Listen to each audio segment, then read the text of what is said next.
Children who leave home voluntarily, commonly referred to as runaways, account for approximately 90% of all missing children cases, according to the National Center for Missing and Exploited Children. A common misperception is that these are just bad kids who are running away from bad homes and bad parents. Such statements don't take into account the many issues and family dynamics that can be part of the overall story of a particular child and family. While each missing child incident has its own set of facts and circumstances, there are some common issues that are faced by a lot of these children and families. These include poverty, domestic violence, substance abuse, and mental health issues. This is the story of Sarah and Macayla, a single mother and daughter, and the struggles they faced leading up to and throughout multiple missing child incidents, and the impact that these have had on them over a period of years. Well, living in San Bernardino, that was where I was raised, so I had family resources in that sense. Wasn't the greatest family, but at least had mom, sisters, family that made having a child a little easier in the sense that, if you needed childcare, I didn't necessarily have to rely on some type of expensive daycare. We moved from San Bernardino here to Texas, and then all that disappeared. There was no family here. We were completely alone. And so not having anyone to help here, Mickey was, sometimes left to walk into school on her own. She would be left home on her own, even though she helped. So most of the time that seemed fine, but apparently sometimes that wasn't as good of a choice as maybe. But I didn't have much choice. I had to work, otherwise we couldn't survive. Our neighbor got murdered, and his house got caught on fire afterwards, and so it was just a lot of intense things that were going on in California. So I moved to Arizona for 3 months. Really bad idea. Came back, and my mom was like, well, do you want to move to Texas? I actually, before we moved to Texas, I was in Arizona for 3 months with my aunt and uncle, which was a terrible, terrible idea. And so I came back, and my mom was like, well, do you want to go to Texas? We were really, really poor. Sometimes my mom would send money all the time. She was sending buttloads of money, and I wouldn't even know, they would just pocket it. And they are drug addicts. But it was off and on. It would be really bad for a while, and they would clean up, and so that's the only reason I would allow her. I'm like, okay, they were doing fine for a while. My mom's definitely had her fair share of mental health struggles, which thankfully most of those have been resolved at this point. But for a number of years, she wasn't seeking help. She didn't feel she had any problems, but due to mental health issues, she could be violent at times or erratic in behavior. And then she did periodically have struggles with substance abuse. And so, there was times that she was really helpful and really, coherent and really, on the ball, taking care of Mickey. And other times it was difficult because, she would be really short with Mickey, or even Macayla, remember sometimes she's like, why was Grandma so mad? Because she was very small, didn't understand, Grandma went from being really happy and normal, and then it seemed like a switch flipped, and then she was either mad or she'd give Mickey spankings when it didn't really seem like it would warrant it. And then so at times, Mickey wasn't able to go over there as much because my mother wasn't just, really immensely suited for that at that time. I was like, my grandma is my everything. Yeah, I love her so much. It actually makes me sad that I haven't seen her. But yeah, me and my grandma, I'm very, very thankful. I only remember one time her kind of being rude to me. But I was just trying to, get my own head squared away because, I've suffered mental health issues for a long time as well. And so dealing with those and then being gone, working all the time, it's just a lot to work with, especially when your kids deciding they're mad about something long term. I was living there with my cousins, their kids, and they would get in trouble, yes, but when I would get in trouble, my uncle would beat me, literally beat me, and not just spanking or hit me. If I was crying, he would hit me more. And so when my mom found that out, that's when I came back to Texas.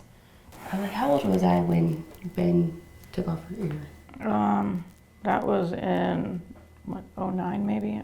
So I was 7 or 8 maybe. That's the first time I ever remember a serious event happening, and my uncle kicked my aunt's ear off, and she had to get it stitched back on. He was just beating her, and us kids were just all of us they had two younger ones at the time, I was 7, and I think we're 4 years and then 4, 5 years. 6 years apart. And so one was like a 1-year-old and probably like a 2 or 3-year-old, and all 5 of us kids were just there watching, like, and it was just like no regards for us. And that was the first time like I ever had like a real interaction with police. And then in Arizona, it was fine like the first month, and I feel maybe as if my uncle maybe started doing drugs again, because like he would lose his temper all the time,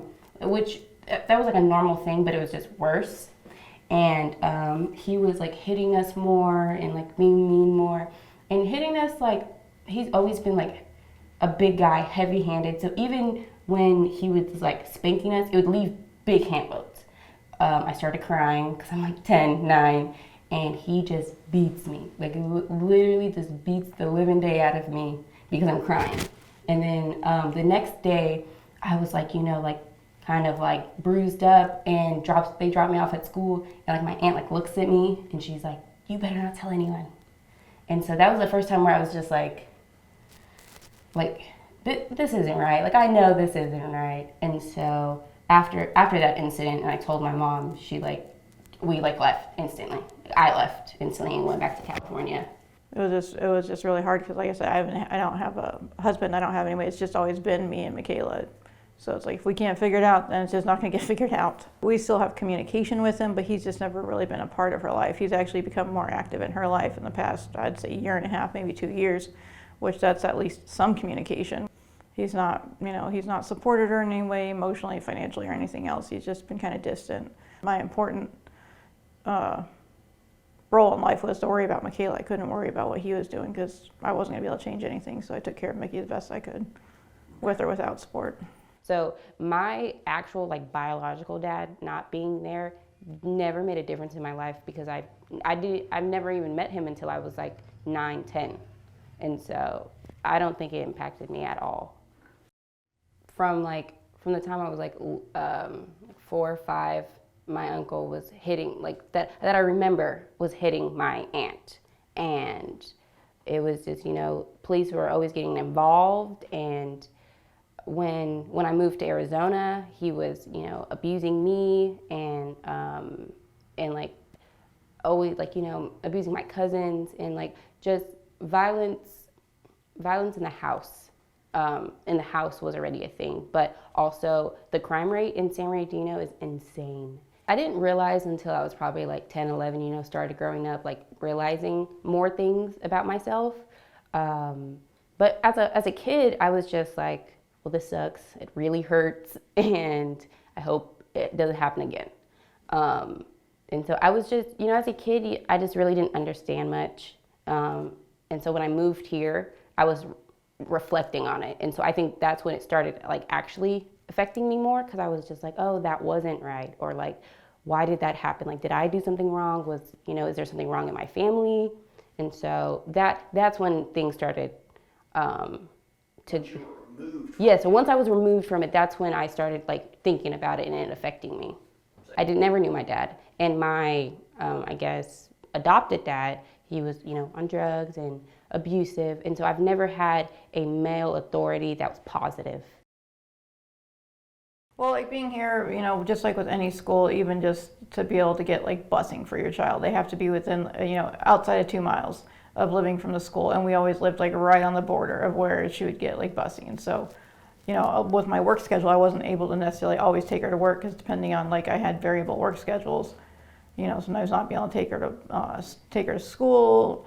It was just, hard getting her to and from school. And, I worked even more jobs when I came here. I remember first couple of years I worked various points, like 4 different jobs, because, we're doing everything on our own, trying to get, things taken care of. I had my one main job, and then I worked, multiple other side jobs on weekends. And like, I guess I wasn't really thinking about how it makes a bigger difference, the fact that we didn't have a family taking care of Mickey, because we have a couple people here that we've grown really close to over the years, that they've kind of become surrogate family for Mickey, but it's just not the same as her being accustomed to having our family there taking care of her and her not being home. by herself, and so it made it become more distant, natural teen rebellion, or, just kind of growing up. Children tend to grow a little bit apart from their parents, and so it definitely drove a wedge there, and me not being there as much. And so Mickey did spend a lot of time with my sisters or with my mom, because I would take Mickey to school in the morning, because we lived out of town from where she actually went to school, but so I would take her to school early, because they usually had like a program for that, which was really helpful. But then it was up to my family to try to get her from school, because I may be back right after she gets over. I may not be back till well after bedtime. So here I was taking more jobs. I also the bad thing, that was also a good thing, is I was making more money than I was there, but I also didn't qualify for assistance for, say, like food stamps or for insurance. And even when you're working, if you're making just enough money, then to pay for health care, to pay for child care, to have all these other things, it's like you make too much for the government to help, but not enough really to say that you have enough to do all those things. And so it definitely made it more difficult, because I was kind of felt like I had to be working extra to be able to make sure I could have insurance or be able to have enough food. Kids always want to keep up with the Joneses, whether it's, the $150 sneakers or $85 jeans or a brand new jacket, or Mickey is, always wanting to not be standing out as being a poor looking kid or looking different. She wanted to be fashionable. And then also with like after school childcare, we didn't really have a lot of opportunity with that here. And so even through the schools, they have a little bit of it, but especially for my, work situation, it made that pretty difficult. Or getting like transportation to and from if she wanted to play basketball or volleyball or different things like that. It was just, logistically, I needed a doppelganger to be able to work and be able to provide her access to all these things that she needed to do or wanted to do. Mental health services also pretty limited as well. That was a big one, because we had tried going to like the school and through the high school and stuff, and they're like, well, there's some through the university, but you had to jump through a lot of hoops to be able to meet the qualifications for that. And sometimes the scheduling wouldn't work. Sometimes we just didn't qualify for that for whatever reasons. And so both me and Mickey not being able to get counseling either together or me being able to get any type of services. We had programs, we had like clubs. Like the program after school had clubs inside of it, so you can do cheer, soccer, like anything for like 2 or 3 hours. It's like elite clubs. You have to pay like a $500 entrance fee, and then you have to try out. And it's just, I couldn't do anything because, my mom's now a full single parent trying to support me and our household, and she's not gonna, give $500 so I can play soccer. And so it was really hard for me to be a part of anything down here. I was just like, do I look like that poor kid, that needs the help, needs the funding? Like in school, they would give me the little, like the little sacks, like for extra food. Yeah. And everybody, like, I remember the first time I ever got that, I didn't know it was for like the poor kids. And so I just like carried it like on the bus, and people were just like looking at me and like, kind of, and the people that did get it, like the other people like couldn't see it, like you couldn't see it, like you never knew. And I didn't know any better. And so I was walking around with it, and you could tell people were like, oh, she's like the poor one. And so I've never had anybody say anything, but you get looks. I guess if clubs weren't so expensive, because I was in volleyball for a little while, and we had to play, to just join the club, it was like almost $600. And that's only for like that season. And you have to pay it every time. And then like games, you had to pay for the hotel. Like it's just so expensive. Like you have to have money. You can't be a part of anything unless you have money. And so I feel like when I was talking about like these groups don't mix and match, it's like, well, the community's not even letting us mix and match if we wanted to. And so I just wish things weren't so based on money, and more like, well, let's see, like let's help these kids, like let's have some fun things going on. So we're not partying at 14. So we're not doing, smoking and drinking at 14. And so we moved, and it was a little different. Moving here, I just wasn't used to like not being around like my whole family. I was like, it was only her like all the time, which she said, she worked a lot of hours when we were in California, because no matter like how much you work there, unless you had like, you know, a degree, like a master's degree, like you're barely making like minimum wage. And so I like rarely would like see her. And then when we moved here, it was like every single day, like we were together. So it was a little different from like, you know, my perspective. I was just like, I want to leave. And so she was like, no, you know, like we're just going to try it out here. We're going to see how it is. And like at that point, I was just like, I like started, I don't want to use the word hate, but as a kid, that's why I was like, I just hate you. And that's like where our relationship started to like decline. Talk about together and the times that, how many times would you estimate that you were reported missing or gone or run away? How many times do you think that occurred?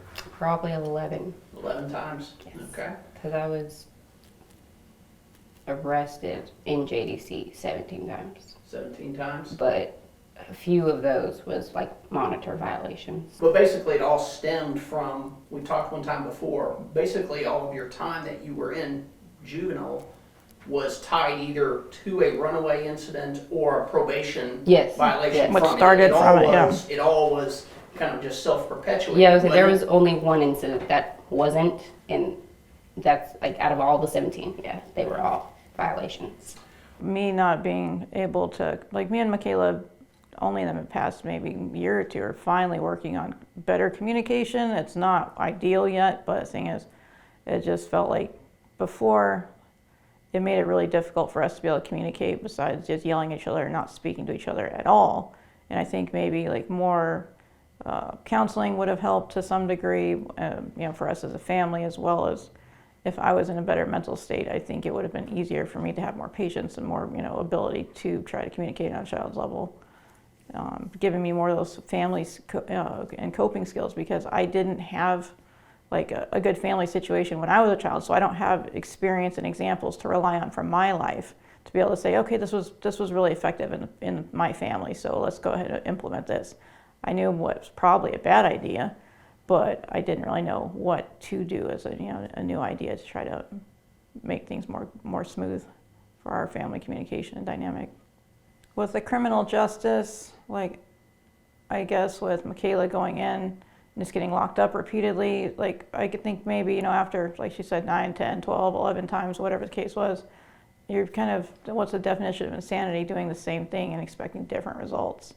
And I think in part with like Mickey, she wasn't going out robbing cars, she wasn't stealing, she wasn't doing drugs or anything, but she needed something different to change, like her and my dynamic, her, whatever was going on with her issue with authority, they kept locking her up and it wasn't changing anything. She still wasn't going to school, she still didn't want to be at home.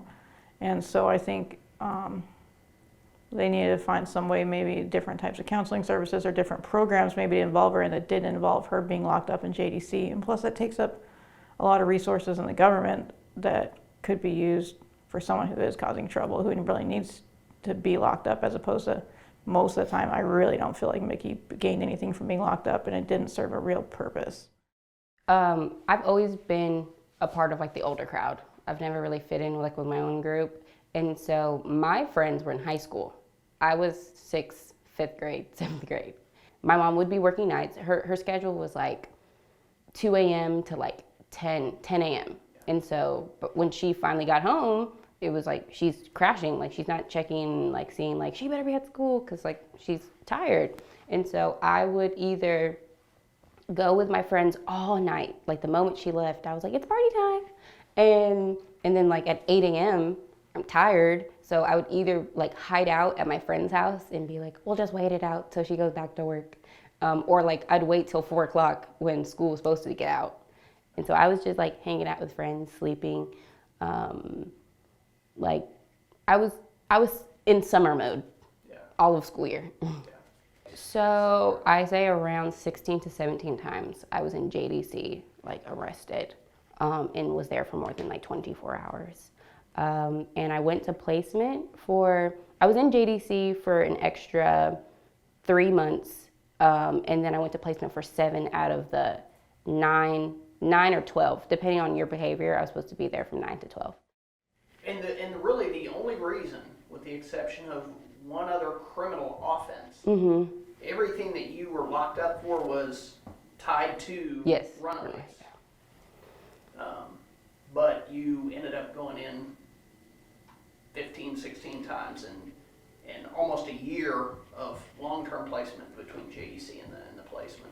Like I said before, I've always been friends with older people. Always, I just always drifted towards that crowd. And so at 14, my best friend was 17. My best friend was 17. Her boyfriend was 16, and like I was with their group of friends, so ranging from like 20, 19, and I'm like 14, and we just wouldn't tell anybody like, oh, she's little, like little, and so they would be, you know, I don't want to say normal teen stuff, but like smoking marijuana, you know, drinking, partying, and so I was introduced to that really young. I was like, you know, in that crowd, like looking up to them as role models. So that's kind of what I started doing. Like I started partying, I started drinking, I started smoking. And so I just wasn't really doing well for myself. And then there was a lot of, so my best friend and her boyfriend would sell marijuana, and their friends would sell other things. And so I was just like, I wasn't doing anything, but I was in the same household that people were coming in and out of buying things. So I was just in a bad dynamic that I probably shouldn't have put myself into at such a young age. She called me in as a runaway, and they like picked me up, but we had an like argument before, and like it was kind of bad, and so the police were like, you can't go back just for tonight, like we need to figure out like the situation. And so that was like my first ever going to JDC. And then after that, I just was like, I'm still not coming back. Like, I don't care what the police say, I don't care what you say. And so from there, I was like in formal probation, and then I went 2 more times, and then I got on formal probation. Because she wasn't going to school and she was just taken off. Yeah, I was always like taken off. The thing is with runaways, it's usually you're there from like 24 hours to like 3 days. They usually don't hold you long. But at like my like 9th, 10th time, they started holding me for like 2 weeks. A month. 2 weeks. A month. Like normal cases. So yeah, now that I'm in college, and a lot of the stuff is just previous knowledge built on, which I'm coming to realize. And so now that I'm in college, I have like missing pieces, because, you know, one standardized test is not going to, you know, show if you know everything. Like those are probably the questions I got wrong on the test. And so I'm having like, my mom's boyfriend is tutoring me all the time. Instead of having like, you know, usually you study, you know, every other day, you know, take some time for yourself. I can't really take some time because I'm just so far behind. I'm teaching myself elementary. I'm teaching myself middle school, high school, with the help of her boyfriend and her sometimes. And so it's really, really difficult, and I now regret not going to school because I really needed it so I can be successful in college. I feel like therapy is if you want it. So if kids, you know, like, which I was really like little than like 15, like, you know, it's like if you want it, and I didn't want it. I just wanted to, you know, be out of there. And so they would ask me questions, you know, trying to help me. And I was just like, I'd give them vague answers, and then I'd go back to the pod, that's what they call it, your little area. I'm in kid jail, and I'm going through mental issues. Like, I didn't want that. I feel like if they had anything, like literally anything, like a group, like just fun. I know you're not supposed to have fun in there, but like just give us like just one break from like the sadness that we're in, because no one wants to be in there at 16, 17 years old. Mr. Pennington, he cares about his people. He doesn't look at you as like another case, which I've had, I think, 5 POs, including Mr. Pennington, and out of all of them, he's the one that's like, so what's actually wrong? Like, what is your issue? Like, you've been in here 16 times. What can I do to help? And it's when they're not looking at you as like another person that's damaged, but looking at you like, okay, well, let's figure out why you are and like how we can help you, and just care about the people. Like, caring is such a big thing. You have all these like signs for like all these clubs and Aggie football, but you know, what is for like the people that are going through things? Like, you don't see any like, call this number if you need like food, clothes, water, that type of stuff. And so I just feel like we don't really have much in the community to like help unless you actively go searching for it.